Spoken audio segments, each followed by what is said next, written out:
गोरेगाव मुलुंड जोड रस्त्याच्या रुंदीकरणाचा मार्ग आता मोकळा झालेला आहे। 782 एकर मिठागरांच्या जमिनीचा भाडेपट्टा रद्द करण्याचा निर्णय झालेला आहे। रस्ता प्रकल्पासाठीच्या जागेचा ताबा घेण्याचा मार्ग त्यामुळे मोकळा झाला आहे। मुंबई उच्च न्यायालयाच्या निर्णयामुळे पालिकेला आता मोठा दिलासा मिळालेला आहे।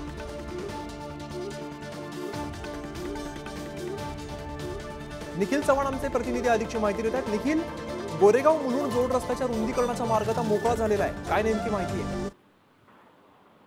नक्कीच अमित, उच्च न्यायालयाने हा सगळ्यात महत्त्वाचा जो निर्णय आहे तो या ठिकाणी दिलेला आहे। पाहिजे झालं तर मुलुंड मांडूप आणि कांजूरमार्ग येथील 782 एकर मिठागराच्या जमिनीचा भाडेपट्टा आहे तो रद्द करण्याचा निर्णय या ठिकाणी उच्च न्यायालयाने दिलेला कायम ठेवताना जमिनीचा ताबा मीठ आयुक्तांकडे सोपवण्याचे आदेश आहेत ते या प्रकरणामध्ये दिलेले आहेत।